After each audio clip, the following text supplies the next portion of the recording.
Kawiwitan jusipun 28 ingkang kita badhe waos ayat nomor 3 kawiwitan khalaqas samawati wal ardh.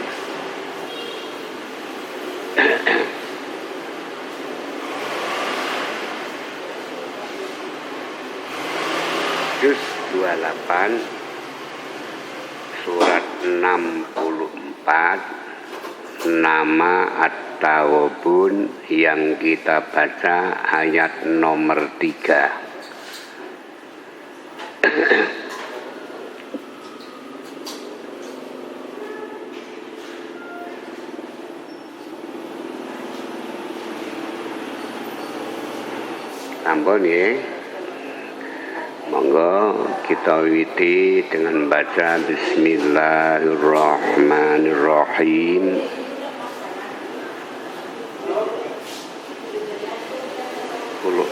Kita tuntun surat At-Taghabun nomor 3. A'udzu billahi minasy syaithanir rajim.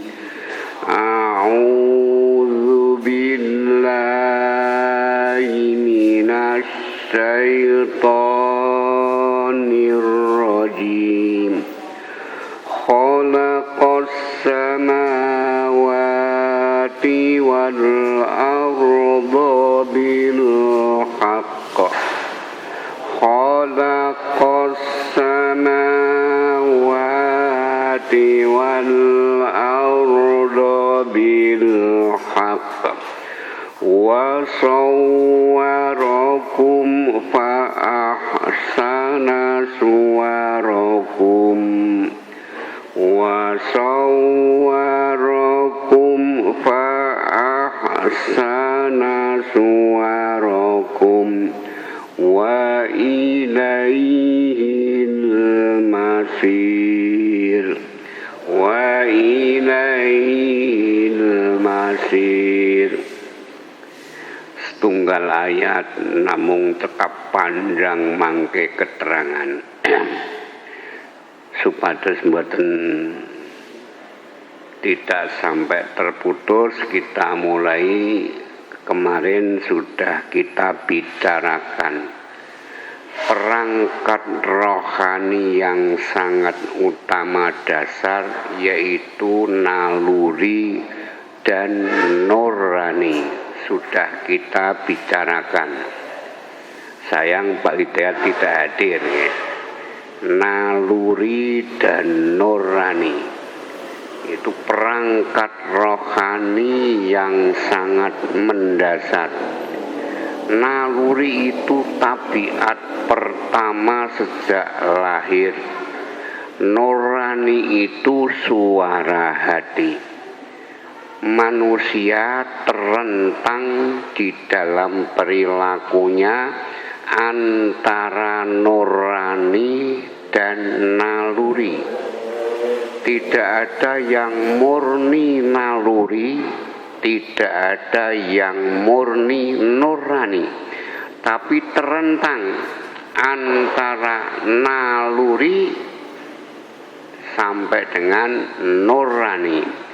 Mana yang lebih banyak? Kalau lebih banyak nalurinya, ya artinya yang paling dekat dengan naluri itu, ujung nalurinya yang paling dekat, jauh daripada nurani. Kalau nuraninya yang paling dekat, orang yang selalu dibimbing oleh nurani dan selalu menanggapi nurani, ya menjadi orang yang baik dan akan bertempat, yaitu nurani yang dekat ujung nurani. Sekarang ayat 3 surat At-Taghabun itu nanti akan menerangkan keterangan perangkat jiwa secara lengkap, tapi berdasarkan tafsir. Saya mulai. Khalaqas samawati wal arda bil haq. Tuhanlah sang pencipta seluruh langit dan bumi dengan sebenar-benar penciptaan.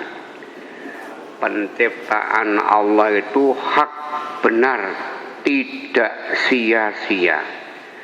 Penciptaan punya makna yang sedalam-dalamnya. Apa makna penciptaan langit itu? Kalau kita bicara tentang penciptaan langit, ini dasar ilmu sendiri ya, tolong perhatikan. Dalam surat Ali Imran ayat 190, Ali Imran 190 sangat terkenal. Inna fi khalqis samawati wal ardi wa ikhtilafil laili wan nahar la ayatil liulil albab. Sesungguhnya penciptaan seluruh langit dan bumi, perbedaan siang dan malam itu jadi tanda bukti, la ayatin, sungguh menjadi tanda bukti, ayat atau tanda bukti tentang adanya Allah sang pencipta. Tapi itu liulil albab, teruntuk orang yang menggunakan akal yang sehat. Albab dari kata labun artinya akal yang sehat atau akal yang murni. Ada terusnya, alladzina yadhkurunallaha qiyaman wa qu'udan wa ala junubihim wa yatafakkaruna fi khalqis samawati wal ard rabbana ma khalaqta hadza batila subhanaka faqina adzabannar.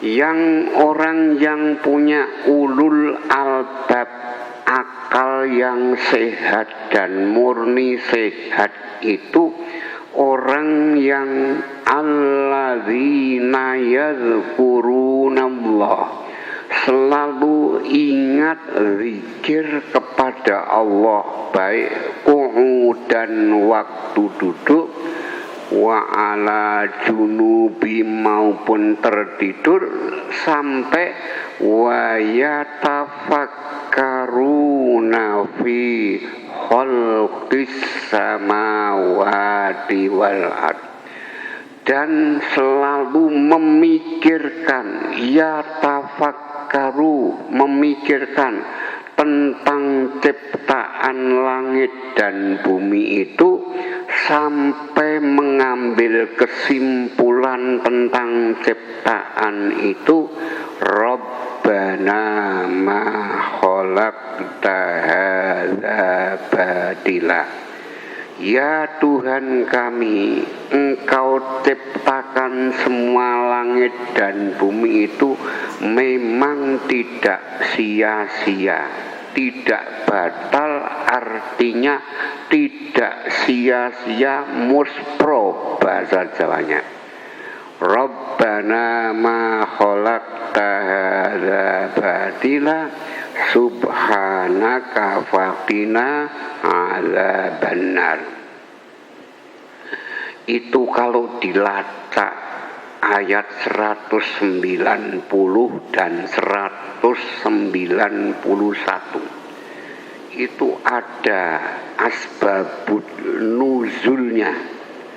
Kisah singkatnya dalam bahasa Indonesia saja karena panjang.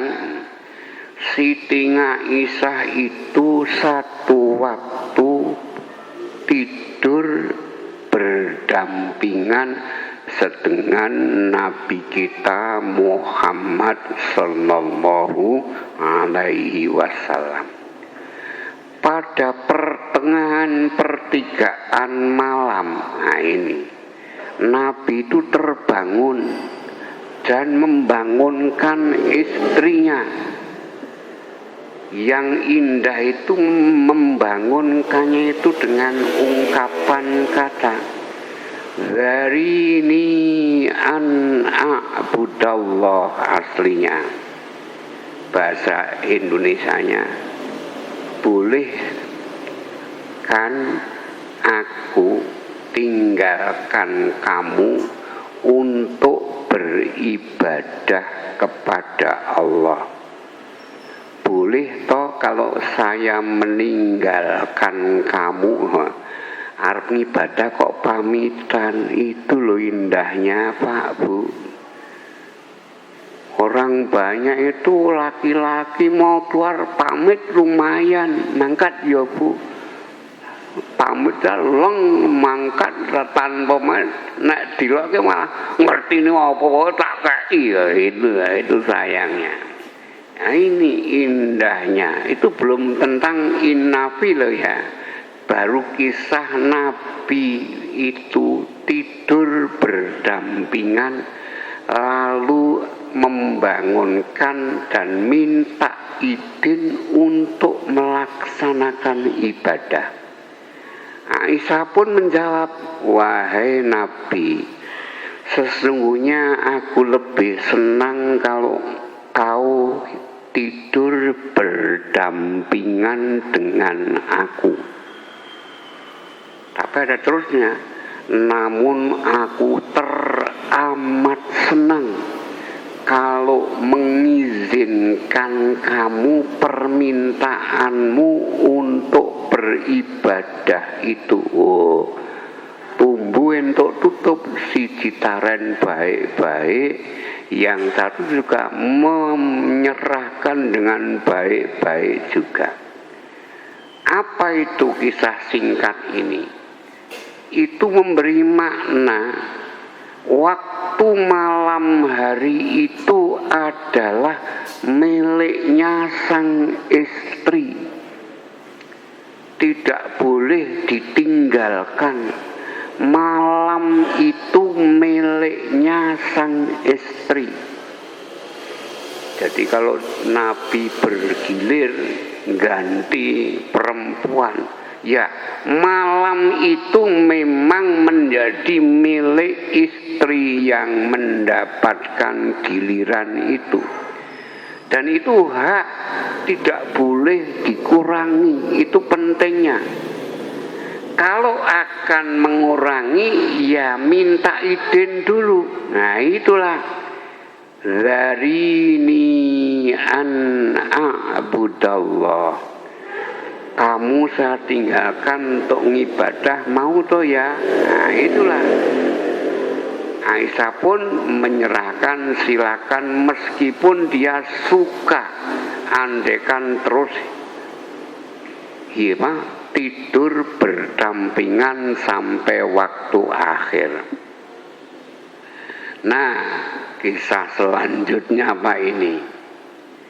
Begitu Nabi mendapat izin menuju ke Girbah.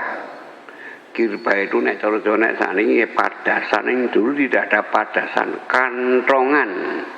Kantongan berisi air itu namanya girbah zaman Nabi. Nah, Nabi mengiling air dari kantongan itu untuk berwudu, bersesuci.